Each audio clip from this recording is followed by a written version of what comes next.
এবার সুখবর পেতে যাচ্ছেন মসজিদের ইমাম, মুয়াজ্জিন, খাদেম এবং মন্দিরের পুরোহিতরাও। ইমাম, মুয়াজ্জিনরা সরকারিভাবে পাচ্ছেন ভাতা। কে কত ভাতা পাবেন এই নিয়ে একটি প্রতিবেদন প্রকাশ করেছে দৈনিক কালের কণ্ঠ পত্রিকা।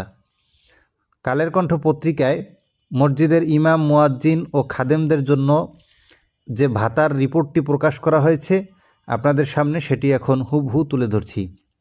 দেশের প্রায় 3.5 লাখ মসজিদের 17 লাখ ইমাম, মুয়াজ্জিনকে সম্মানী ভাতা দেবে অন্তর্বর্তী সরকার।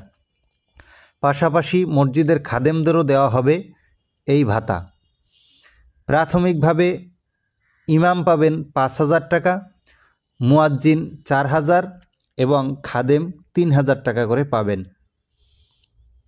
শুরুতে দেশের মোট মসজিদের 10% মসজিদে প্রথম দফায় এ কর্মসূচি চালু করা হবে। পর্যায়ক্রমে বাকি মসজিদগুলোকেও এই কর্মসূচির আওতায় আনা হবে। ইসলামিক ফাউন্ডেশন সারা দেশের মসজিদগুলোর তালিকা করতে গত মঙ্গলবার 7 সদস্যের কমিটি গঠন করেছে। মসজিদ ব্যবস্থাপনা নীতিমালা 2006 যুগোপযোগী করা এবং গত বছরের জেলা প্রশাসক সম্মেলনের সিদ্ধান্ত অনুযায়ী ধর্মীয় প্রতিষ্ঠানগুলোর ইমাম, মুয়াজ্জিন ও খাদেমদের সামাজিক নিরাপত্তা বেষ্টনীর আওতায় সরকার থেকে সম্মানী প্রদান করা হবে বলে কমিটি গঠনের অফিস আদেশে বলা হয়েছে। কমিটির প্রধান করা হয়েছে প্রতিষ্ঠানটির সচিব মোহাম্মদ ইসমাইল হোসেনকে। কমিটির প্রধান ও ইসলামিক ফাউন্ডেশনের সচিব মোহাম্মদ ইসমাইল হোসেন কালের কণ্ঠকে বলেন, সারা দেশে অন্তত 3.5 লাখ মসজিদ রয়েছে। এসব মসজিদে 17 লাখের বেশি ইমাম ও মুয়াজ্জিন রয়েছেন। এর বাইরে শহরের মসজিদগুলোতে খাদেম রয়েছেন।